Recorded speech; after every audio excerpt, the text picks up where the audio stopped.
Assalamualaikum warahmatullahi wabarakatuh.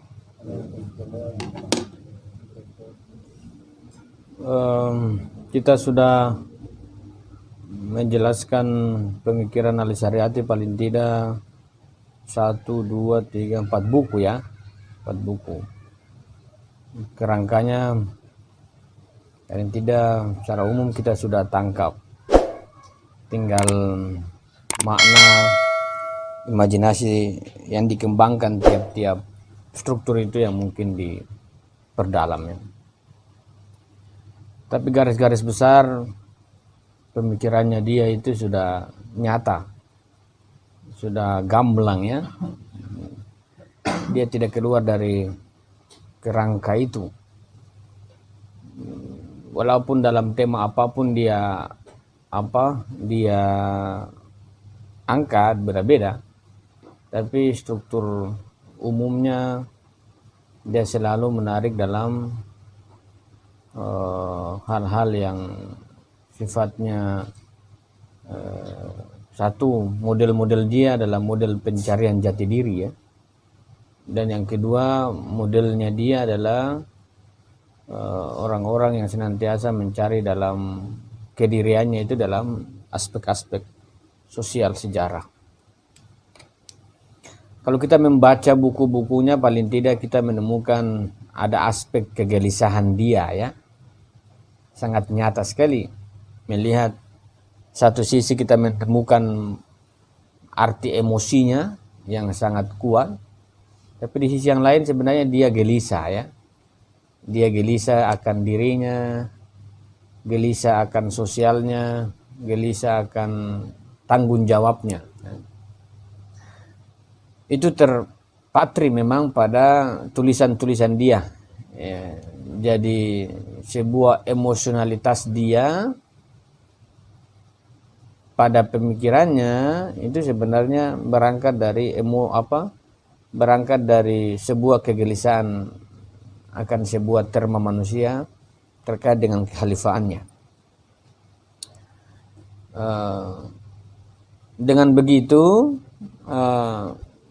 dia mau mengarahkan kita pada sebuah arti itu ya, dia mau membawa kita pada sebuah tanggung jawab individu yang tidak bisa tidak orang harus bukan hanya sekedar kesadaran bahwa manusia itu, individu itu adalah makhluk sosial. Tidak sebatas itu.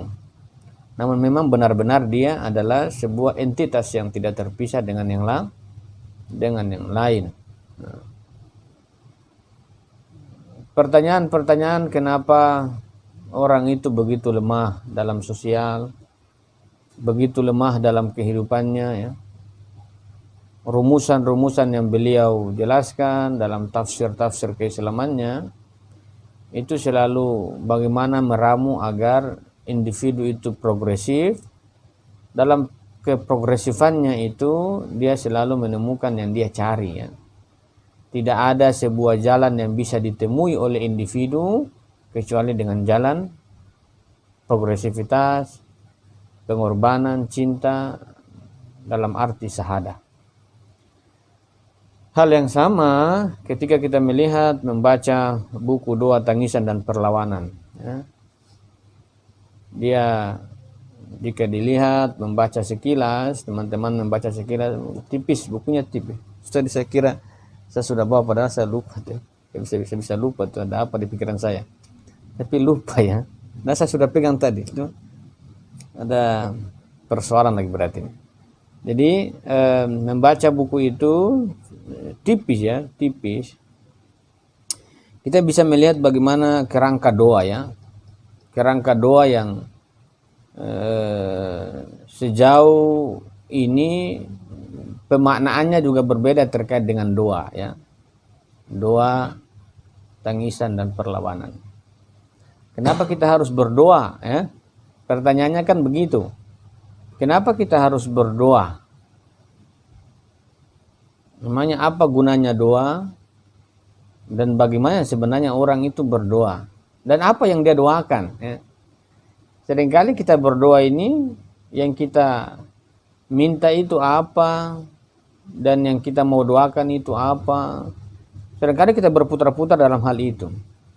Seringkali juga kita berdoa juga, yang kita doakan juga hal-hal yang tidak realistis dengan kehidupan kita. Lagi-lagi Ali Syariati mendudukan makna doa dalam sebuah kekuatan jiwanya berkaitan dengan sebuah keterasingan diri. Terasing ya, keterasingan ya, alienasi ya. Jadi kalau kita mau menempatkan doa dalam makna awal ini, dia mengatakan memisahkan dua makna, yaitu makna disebut dengan sendiri, kesendirian, dan keterasingan. Kalau kesendirian adalah tanpa segala sesuatu, ya, sendiri. Tapi sangat sulit kita menerima arti kesendirian, karena toh lagian kita selalu bersama-sama ya. Ada orang tua kita, ada kakak, ada adik, dan lain sebagainya. Maka arti kesendirian itu sangat sulit ditemukan. Karena kesendirian itu memang betul-betul dia sendiri. Apa arti kesendirian? Kesendirian itu cuma dalam arti wujud. Kesendirian itu cuma dalam arti al-haq. Al-haq itu cuma dia. Yang lain itu tidak ada. Bisakah kita bandingkan Tuhan dengan selainnya? Tidak ada, karena selainnya itu namanya non-eksistensi. Maka kesendirian itu adalah arti wujud. Bisa dipredikasi pada wujud, makna kesendirian. Tapi selain wujud Tuhan itu artinya adalah keterasingan, alienasi. Pemikiran-pemikiran tentang alienasi ini berkembang di Eropa ya. Abad-abad 19 itu munculnya teori-teori eksistensialisme. Itu menjelaskan arti sebuah keterasingan diri ya. Kalau kesendirian itu tanpa segala sesuatu, dia memang betul-betul dia sendiri.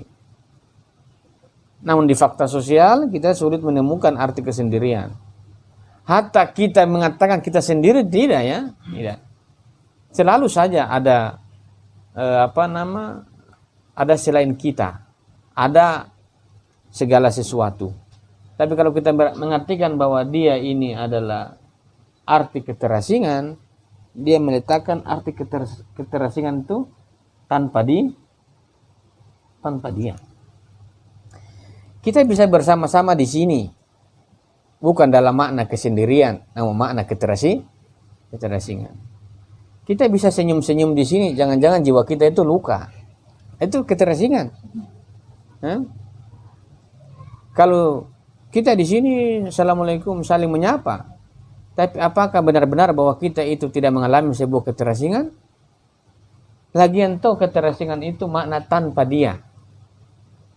Kita di sini misalnya senyum-senyum, misalnya orang tua kita tidak di sini tanpa dia.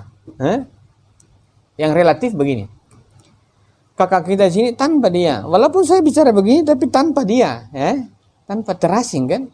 Kita terasing dengan diri kita. Diri kita itu dia yang tidak ditampakkan. Kita di sini gembira-gembira, tapi orang tua kita di kampung sana. Artinya tanpa dia kan? Tanpa dia. Bahwa jiwa manusia itu berada dalam keterasingan. Dan keterasingan itu menandakan bahwa tanpa dia, sesuatu yang sebenarnya milik kita, namun dia tidak ada sekarang. Nah itu namanya tanpa dia. Dan menggelisahkan orang itu ya. Kalau dalam Al-Quran mengatakan kalau bala sahidna ya, kita ambil teori penyaksian itu ya, kesaksian. Tapi hadir di dunia tanpa dia ya. Kita terasing kan? Terasing. Kita sok-sok kuat di dunia, sok-sok kuat. Tapi sebenarnya kita berjalan itu tanpa dia. Jadi individu manusia ini dalam tafsir apapun, dalam Al-Syariati melihat bahwa individu manusia itu senantiasa berada dalam sebuah fase keterasingan. Lantas apa kalau kita itu terasing? Kalau keterasingan itu tanpa dia ini adalah arti dari sebuah realitas. Maka keterasingan itu individu, berarti terkait dengan dia. Ini yang disebut dengan kecenderungan, ya. Kecenderungan. Jadi keterasingan itu mengarahkan orang pada realitas, dan realitas individu itu berkaitan dengan kecenderungan jiwanya. Terasing.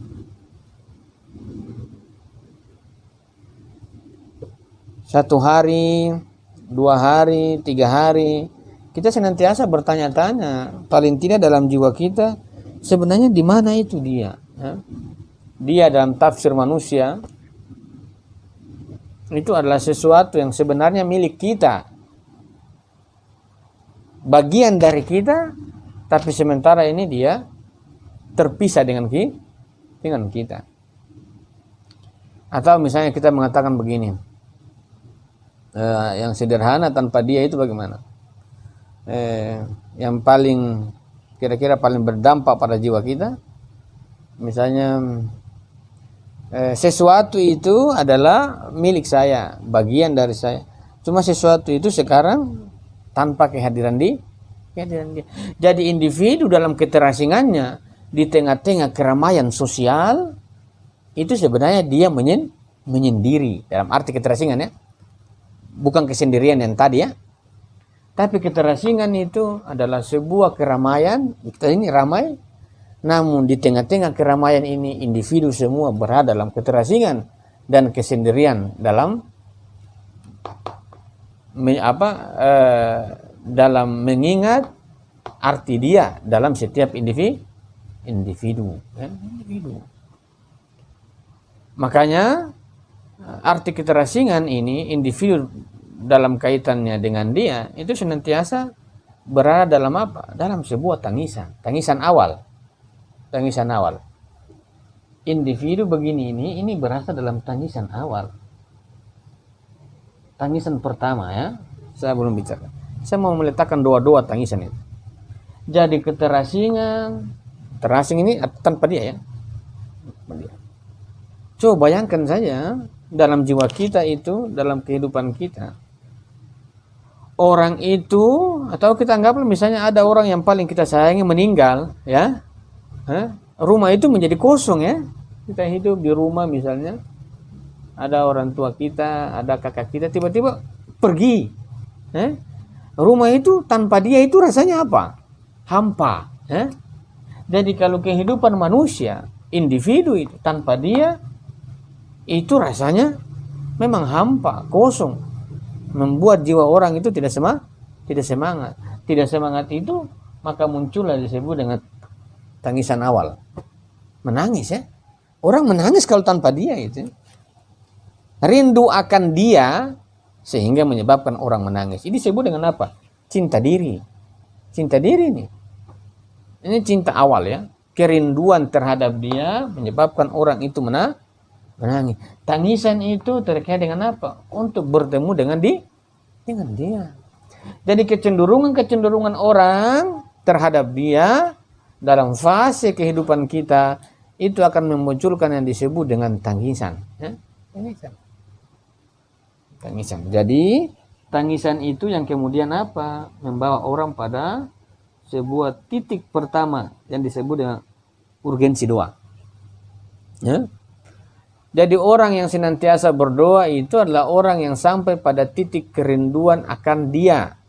Karena tanpa dia hidupnya itu tidak berarti. Sebagaimana Laila Majnun.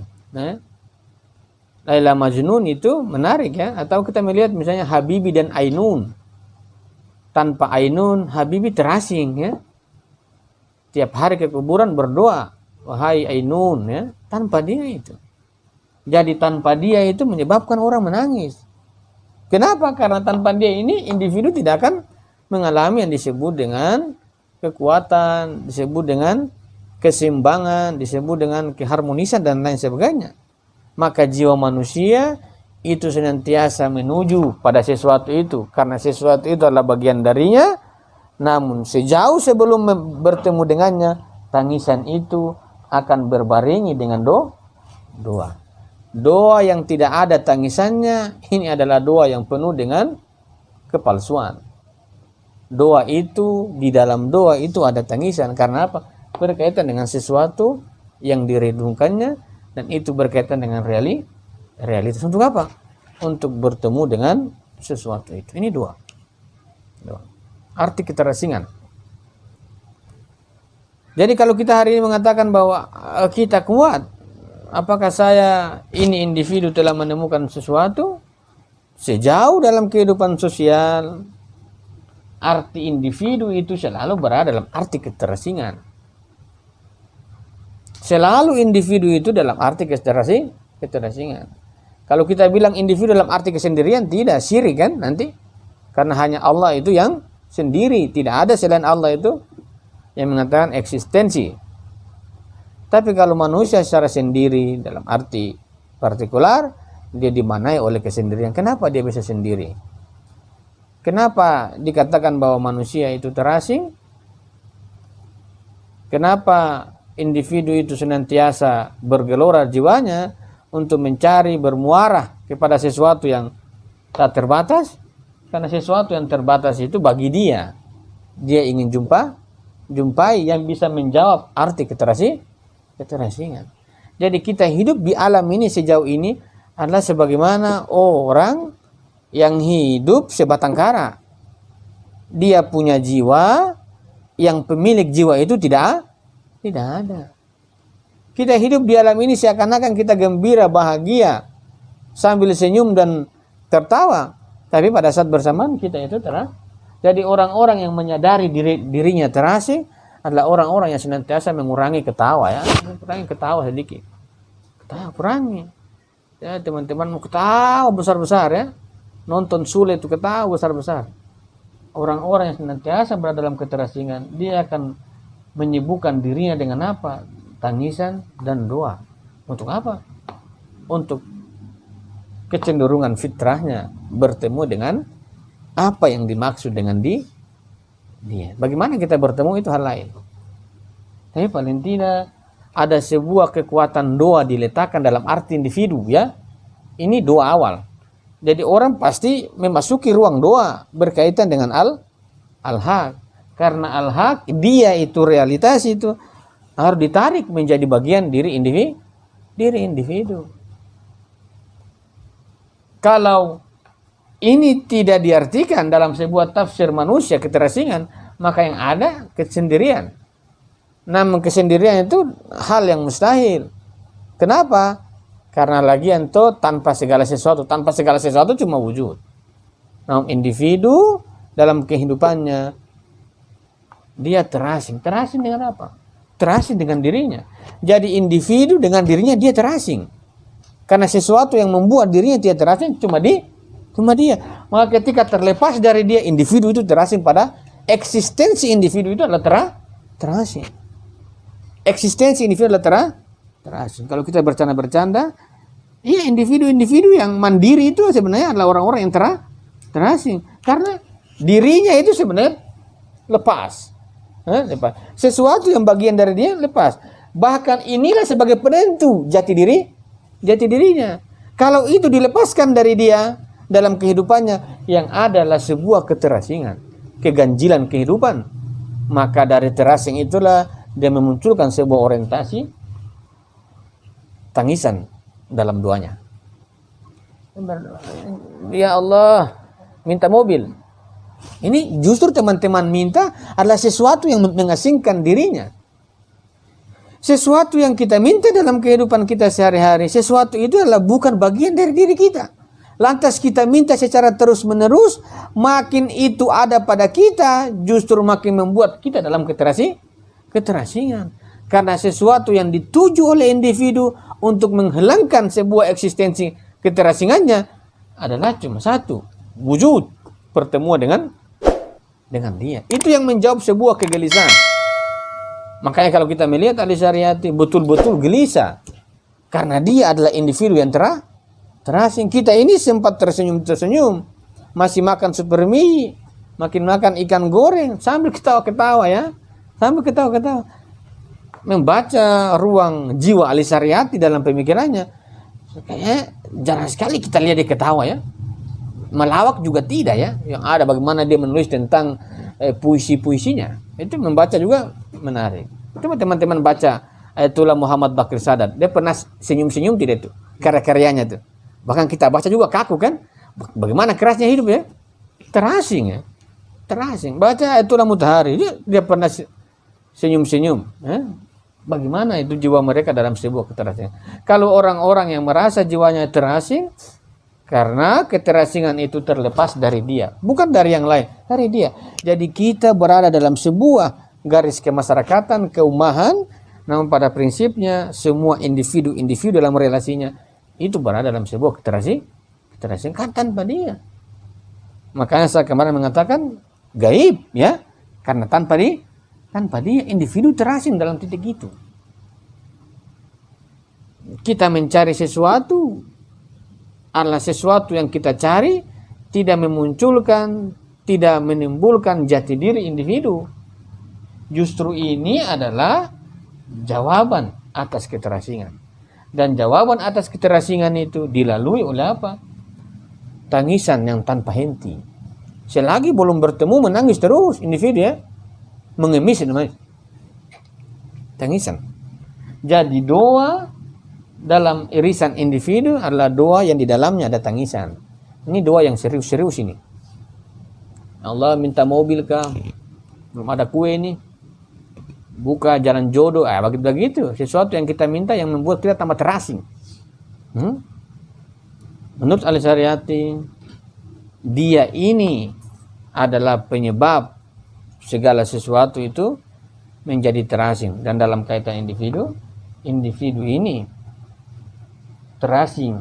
Dengan apa terasing? Dengan sesuatu yang dia miliki. Jiwa saya terasing. Apapun yang saya miliki sejauh bukan dia, itu mana keterasingan.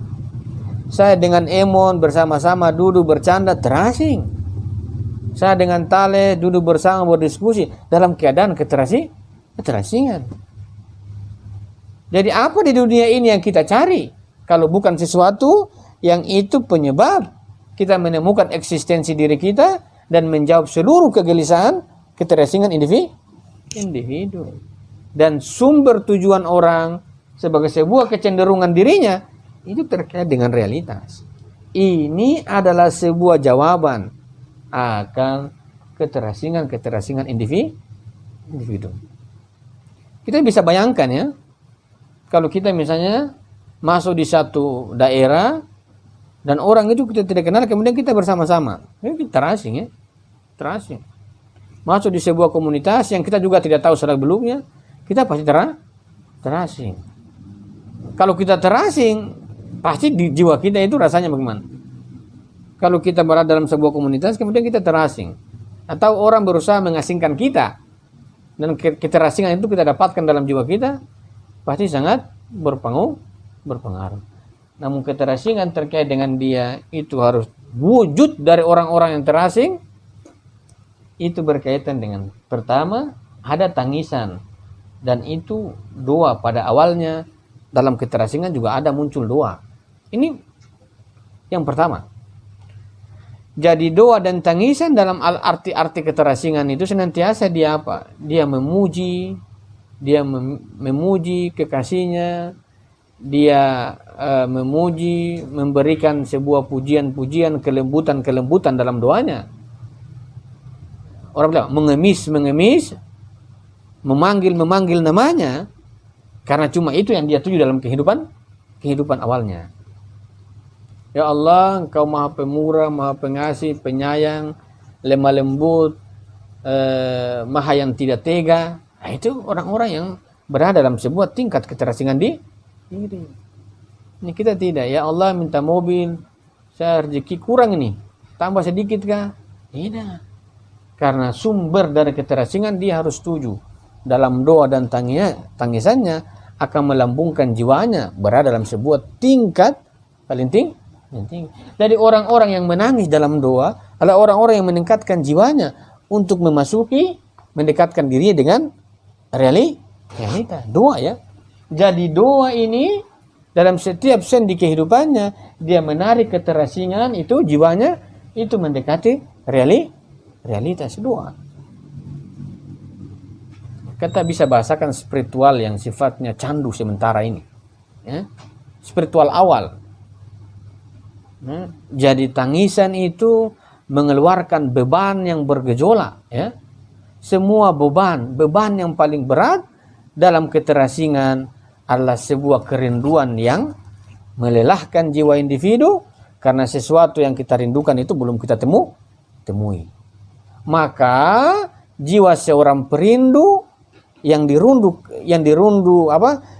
mengalami sebuah kerinduan akan mengalami yang disebut dengan emosi air mata yang begitu berlimpah untuk dikeluarkan. Jangan takut untuk menangis bagi orang-orang yang ditinggalkan kekasihnya. Ini saya maksud ini, bukan tafsir jomblo, saya maksud ini. Dari orang-orang yang ditinggal kekasihnya dalam kesendiriannya senantiasa menangis, karena menangis adalah jawaban bagi orang-orang yang terasing yang belum berjumpa dengannya. Ini menangis dalam kaitan dengan dia, bukan bertemu dengan aslam kemudian menangis. Tidak begitu, ya. Bukan tidak dikasih makan kemudian menangis, tidak begitu. Menangis di hadapannya,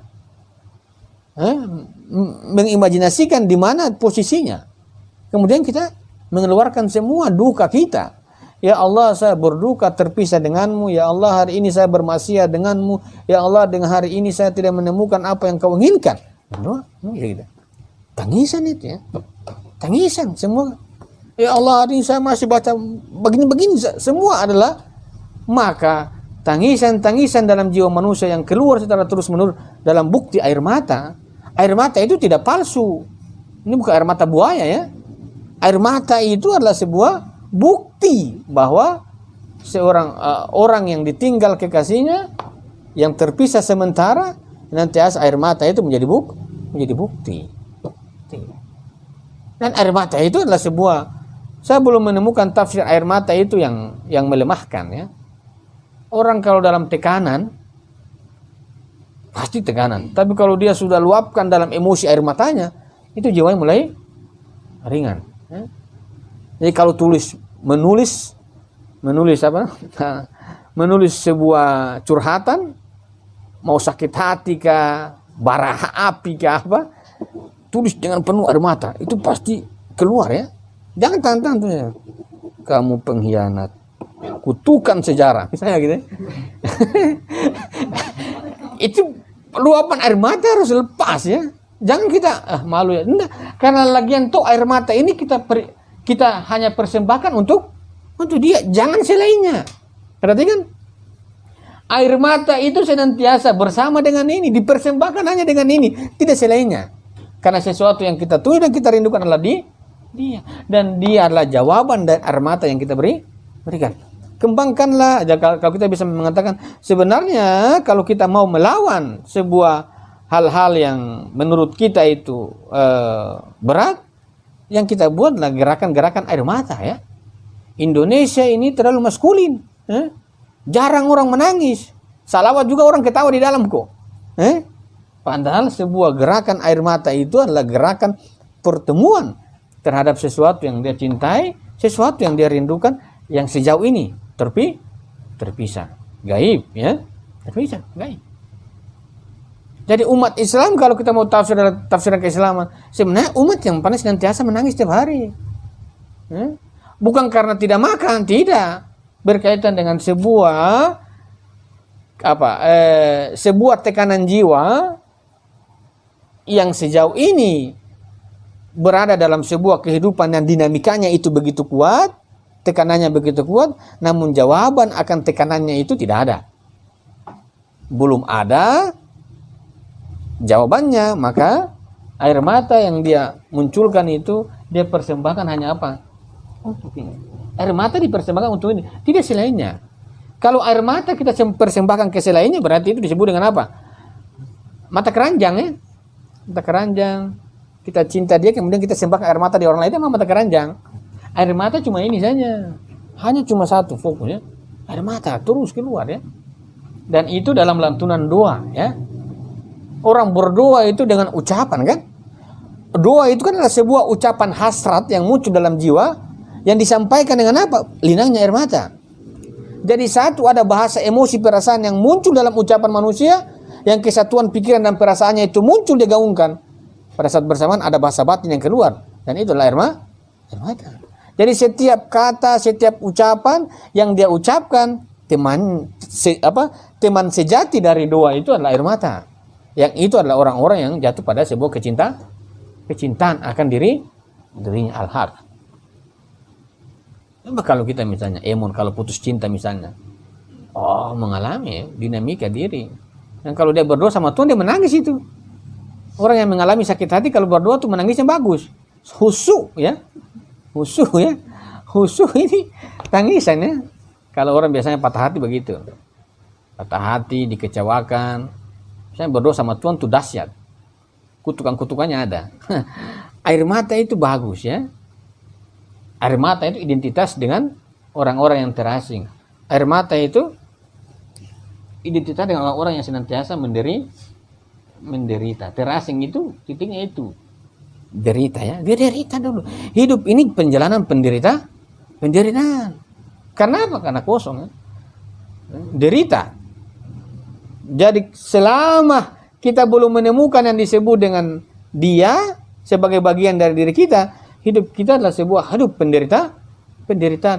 Kalau hidup dalam penderitaan, maka 1 kali 24 jam air mata itu menjadi teman sejati, identitas bagi orang-orang yang jatuh pada sebuah emosi kecintaan, kerinduan yang senjatanya cuma ini. Al-Syariati merumuskan, mengambil contoh Imam Ali Zainal Abidin ya. Bayangkan meninggal almarhum bapaknya Al-Husain, kemudian hidup sebatang kara. Selama perlawanannya cuma doa terus. Makanya kitab As-Sajjadiyah ya, Sahifah As-Sajjadiyah tebalnya begini, cuma doa semua. Hidupnya itu berdoa sampai meninggal. Teman-teman baca. Nah, ini kerjanya cuma berdoa kan? Bahkan ketika sebuah situasi sosial sudah tidak bisa dilawan oleh fisik, salah satunya senjata adalah doa orang-orang yang menderita. Sekarang aktivis ini disuruh sholat juga tidak, apalagi berdoa. Jangankan disuruh berdoa, apalagi diminta air mata, palsu semua. Palsu. Aktivis itu senjatanya doa. Dan tujuan adalah berkaitan dengan keterasingan di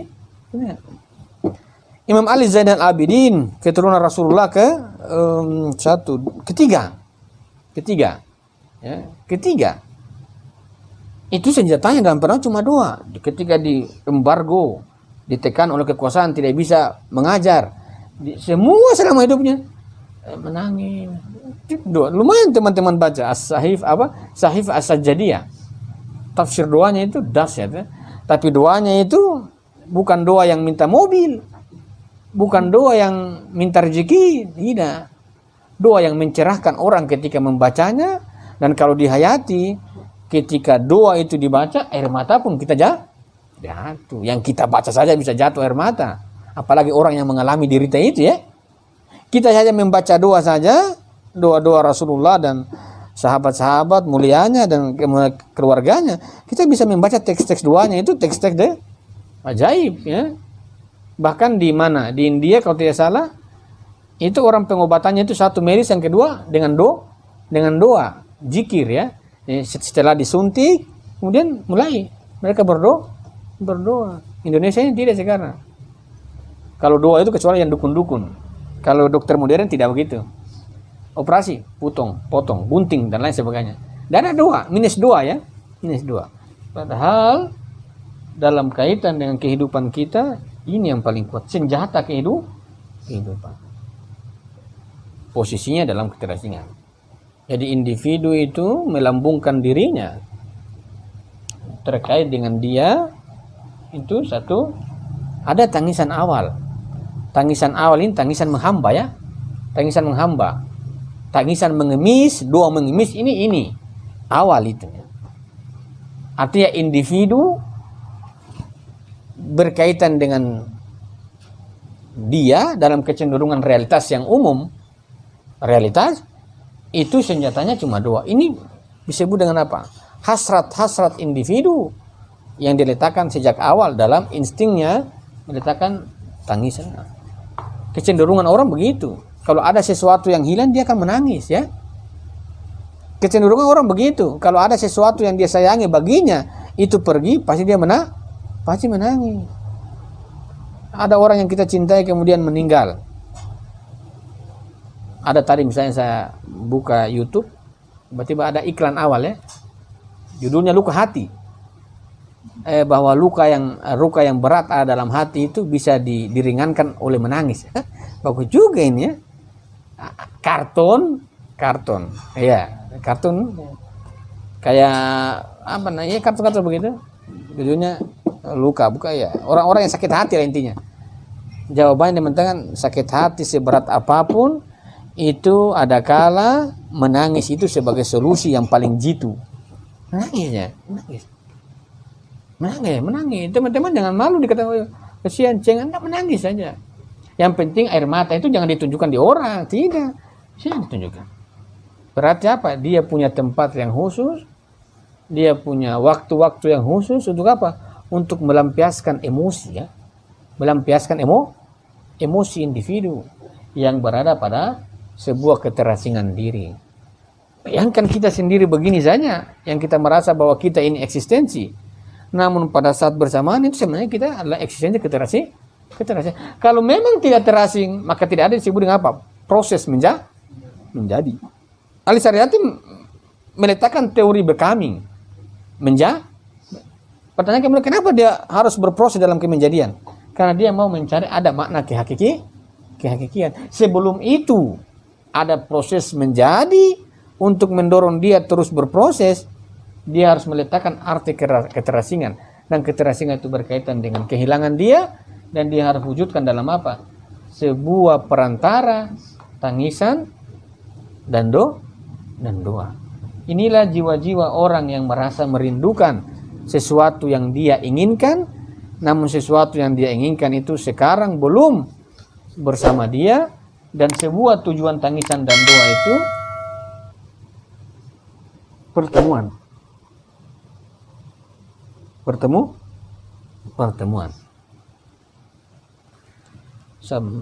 Sekian, assalamualaikum warahmatullahi wabarakatuh.